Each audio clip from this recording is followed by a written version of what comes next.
મહાદેવ મહાદેવ નામ પૂછ્યા પછી સામેથી જવાબ ન મળ્યો હોય તેવો ડોક્ટર રાજ પંડિત માટે કદાચ આ પહેલો જ બનાવ હતો.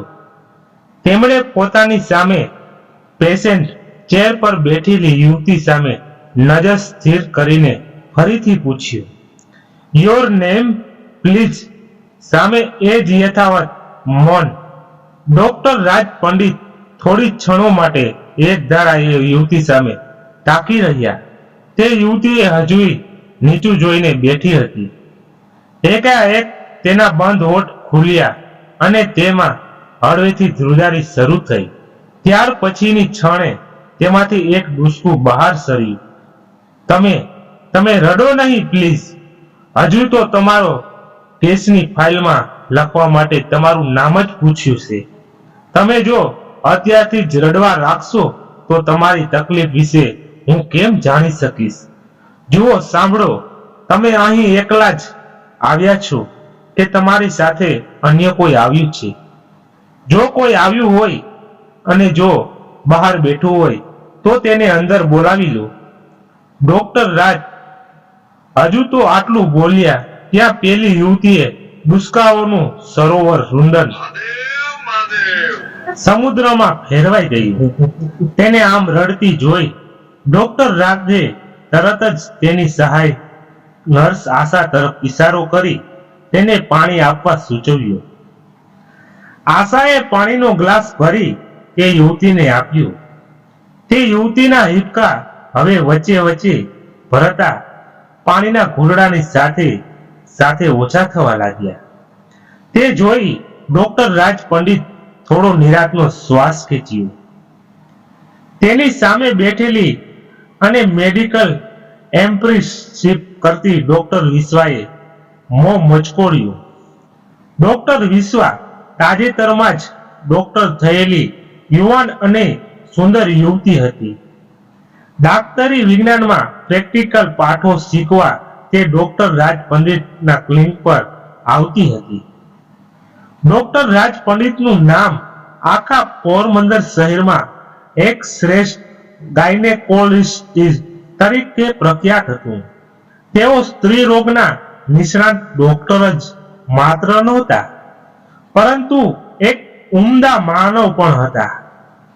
તેમનો સતત હસતો રહેતો ચહેરો, લહેકાથી બોલવાની લઢણ અને ખાસ તો પોતાના સ્ત્રી દર્દીઓને માનસિકતા સમજવામાં પારંગતાઓને તેમને માત્ર શહેરમાં જ નહીં આસપાસના વિસ્તારમાં પણ લોકપ્રિય બનાવી દીધા હતા. તેની ઉપસ્થિતિમાં સારવાર લેતી દરેક સ્ત્રી એક વાત્સલ્ય તથા હૂંફની લાગણી અનુભવતી.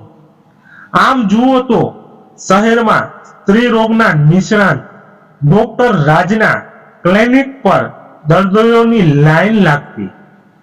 તેની પાછળ મુખ્ય બે કારણો હતા. એક તેમના મુખેથી કદી નિરાશાની વાત નીકળતી જ ન હતી. આવનાર દર્દીનું અડધું દુઃખ તો થઈ જતું, અને બીજું કારણ એ કે તેને માટે હંમેશા પૈસા કરતા પોતાના પેશન્ટની તકલીફ વધુ રહેતી.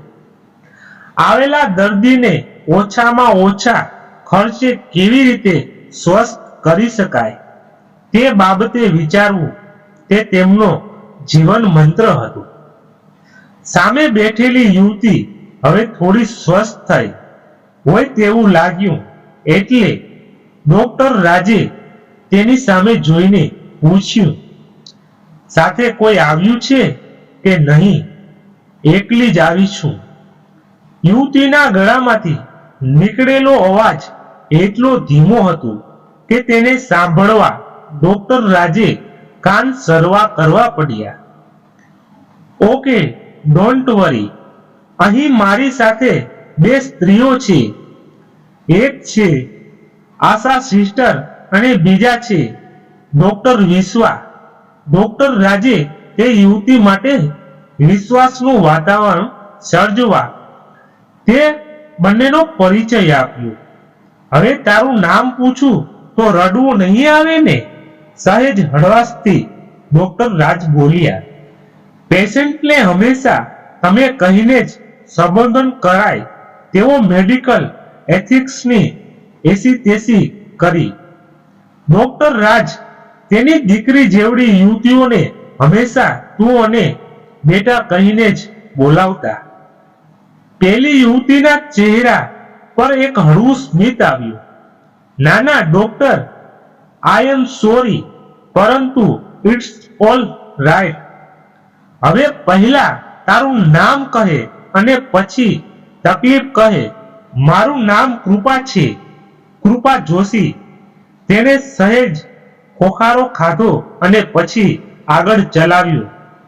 તકલીફ એ છે કે મારા પેટમાં 2 માસનો ગર્ભ છે.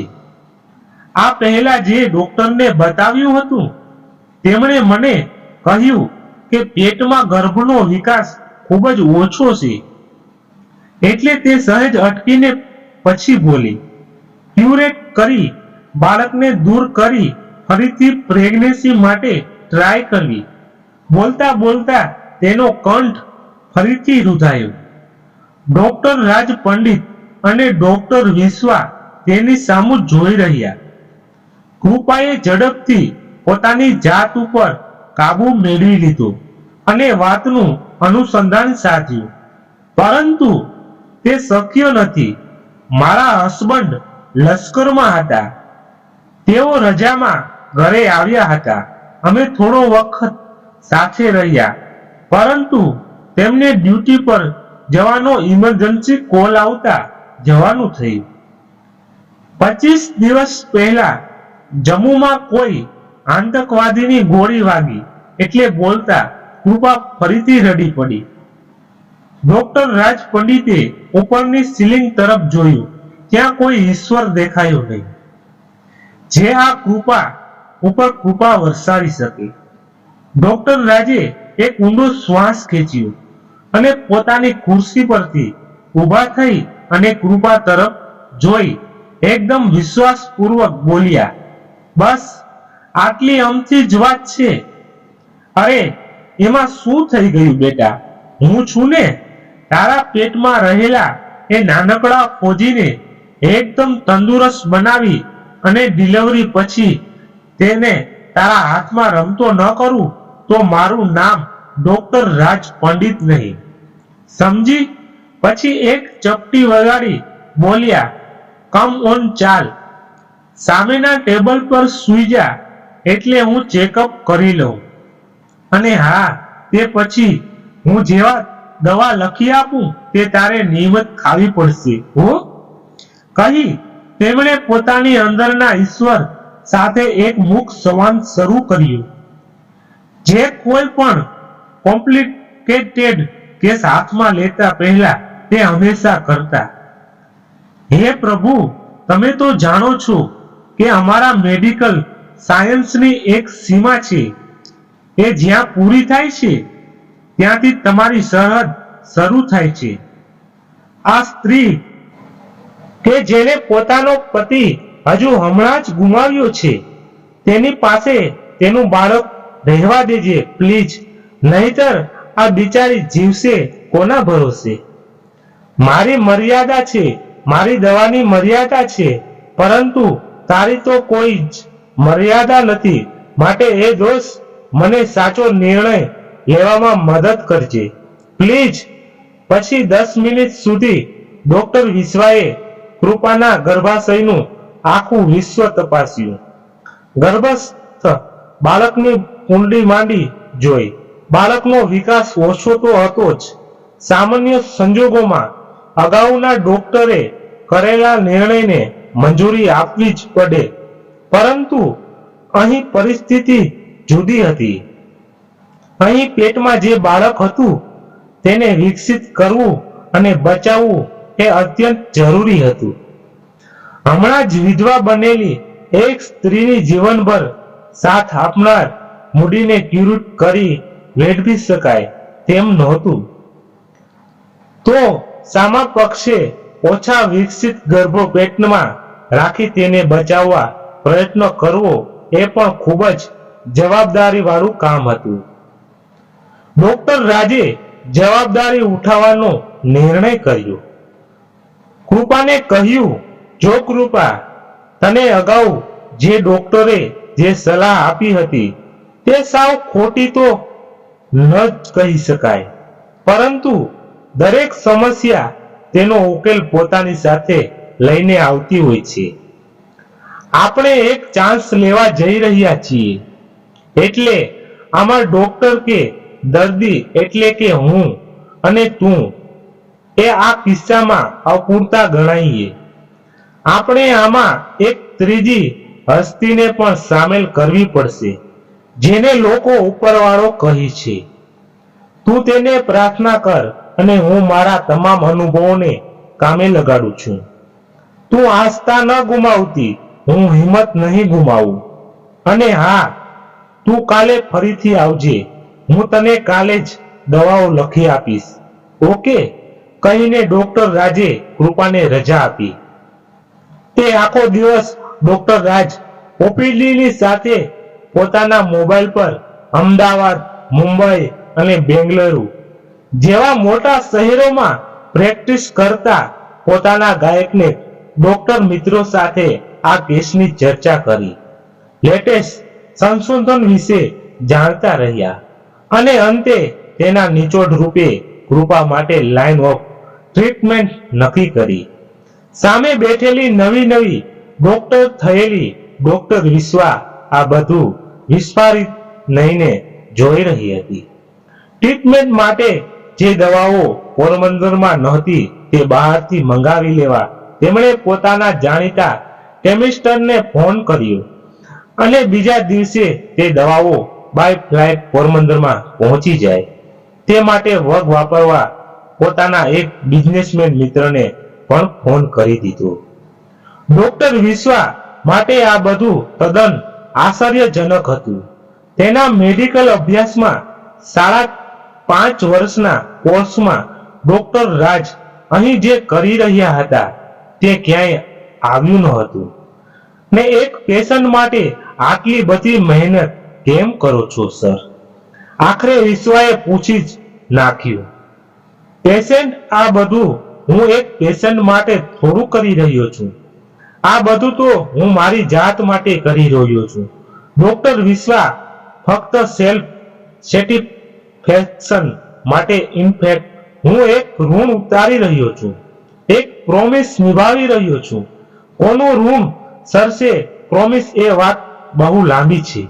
ડોક્ટર વિશ્વા ઘડિયાળ તરફ જોતા ડોક્ટર રાજે કહ્યું, એ બધું હું તમને કાલે કહું તો અત્યારે મને થોડું મોડું થઈ રહ્યું છે.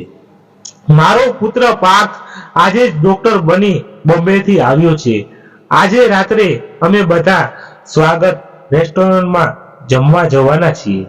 કાલે તમે એ વાત ચોક્કસ યાદ કરાવજો. હું અવશ્ય તમને કહીશ.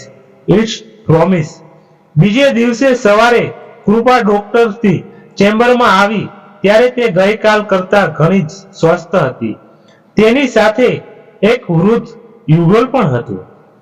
Good morning Mrs Joshi, welcome. આજે તમારી સાથે આવ્યા છે તે તમારા સાસુ અને સસરા હોય એવું લાગે છે. એમ આઈ રાઈટ? Right sir. પહેલા ડોક્ટરની મુલાકાત વખતે પણ તેઓ મારી સાથે આવ્યા હતા, પરંતુ ત્યાં તે ડોક્ટરની વાત સાંભળી તેઓ ભાંગી પડ્યા હતા. એટલે ગઈકાલે તમને મળવા હું એકલી જ આવી હતી. મેં અહીંથી જઈને તેમને બધી જ વાત કરી, એટલે આજે તેઓ તમને મળવા આવ્યા છે. નમસ્તે ડોક્ટર રાજ. બંનેને નમસ્કાર કરી ટૂંકમાં આખી વિગત સમજાવી અને છેલ્લે કહ્યું, તમે ચિંતા ન કરશો. કૃપા માટે મેં એકદમ આધુનિક ટ્રીટમેન્ટ નક્કી કરી છે. જે દવા અહીં નહોતી મળતી તે પણ મુંબઈથી મંગાવી લીધી છે. આજ સવારની ફ્લાઇટમાં તે આવી પણ ગઈ છે. કહેતા કહેતા ડોક્ટર રાજે પોતે મંગાવેલી દવાઓ કૃપાને આપીને કઈ રીતે લેવી તે સમજાવી, સાથે પૌષ્ટિક આહાર લેવાનું પણ સૂચવ્યું. જતા જતા આહોભાવ સાથે તે દંપતીએ ફી અને દવાની રકમ વિશે પૂછ્યું. ત્યારે ડોક્ટર રાજ બોલ્યા, નહીં નહીં, કાંઈ જ નહીં. દેશની સેવા કરતા શહીદ થયેલા જવાનની પત્નીને ટ્રીટમેન્ટનો કાંઈ ચાર્જ લેવાય ખરો? બસ તમે ઈશ્વરને પ્રાર્થના કરો કે આપણી આ જહેમત સફળ થાય અને તમે બંને દાદા દાદી બની જાઓ. ડોક્ટરના એ વાક્ય તે ચેમ્બરમાં રહેલા સહુને આંખ ભીની થઈ ગઈ. તે રાત્રે 9 વાગ્યે છેલ્લા પેશન્ટનું ચેકઅપ પૂરું થયું એટલે ડોક્ટર વિશ્વાએ ડોક્ટર રાજને તેમની ગઈકાલ આપેલા પ્રોમિસની યાદ અપાવી. ડોક્ટર રાજે વાત શરૂ કરી. આજથી લગભગ 42 વર્ષ પહેલાની આ વાત છે. પોરબંદરથી આશરે 40 કિલોમીટર દૂર આવેલા સોઢાણા ગામમાં એક શિક્ષક છોટાલાલ પંડિત તેના 2 સંતાનો અને પત્ની સાથે એક નાનકડા ઘરમાં રહેતા હતા. તેમના 2 સંતાનો પૈકી સૌથી મોટું સંતાન એટલે હું. મને યાદ છે એ ડરામણી રાત. તે દિવસે સવારથી જ વરસાદ પડી રહ્યો હતો. મારી માતાને ત્રીજી ડિલિવરીનું લેબર પેન સાંજથી શરૂ થઈ ગયું હતું. નાનકડા ગામ, ક્વોલિફાઈડ ડોક્ટર તો ક્યાંથી હોય? વળી વરસતા વરસાદમાં માતાને અહીંથી શહેર સુધી પહોંચાડવા કોઈ વાહન પણ મળે તેમ નહોતું. રાત્રિનો અંધકાર ઘેરો બનતો જતો તેમ તેમ મારી માતાની પીડા વધતી જતી હતી.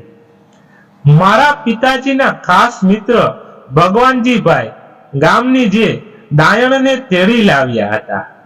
તે અંદરના રૂમમાં મારી મા સાથે રહી તેની આવડત પ્રમાણે મહેનત કરી રહી હતી. હું, મારી નાનકડી બહેન, પિતાજી અને ભગવાનજી કાકા બહાર પરસાળમાં બેસી માતાનો છુટકારો ક્યારે થાય તેની રાહ જોતા હતા. અંદરથી આવતી મારી માતાની ચીસોનો અવાજ મને પણ રડાવી રહ્યો હતો. આખરે તે દાયણે બહાર આવી પિતાજીને કહ્યું કે આને હવે શહેરમાં લઈ જવી પડશે. પેટમાં રહેલું બાળક આડું થઈ ગયું છે. અમે સૌ ગભરાઈ ગયા. એ વખતે ભગવાનજી કાકાએ પિતાજીને ધીરજ બંધાવતા કહ્યું કે તમે ચિંતા ન કરો. બાજુના ગામે મારા એક સંબંધીને ત્યાં પ્રસંગ છે. તે નિમિત્તે પોરબંદરથી એક ડોક્ટર પણ આવ્યા છે. હું તેમને જઈને વાત કરું છું. જો તેમના અહીંયા રામ વસે અને તે આવવા તૈયાર થઈ ગઈ તો તેને તેડી લાવું છું. બાકી આવા વરસાદમાં બીજો કોઈ ઉપાય જ નથી. ડોક્ટર વિશ્વા, તમે નહીં માનો, માત્ર અડધા જ કલાકમાં ભગવાનજી કાકાના રાજદૂત સ્કૂટર ઉપર બેસીને પલળતા પલળતા એક ડોક્ટર આવ્યા અને મારી માં બચી ગઈ. તે રાત્રે ફાનસમાં આછા અંજવાળામાં મેં તે ડોક્ટર નહીં પરંતુ ઈશ્વરને જોયો, જેણે મને નમાયો થતા બચાવી લીધો હતો. તેમણે જતા જતા મને પૂછ્યું કે તું મોટો થઈને શું બનીશ?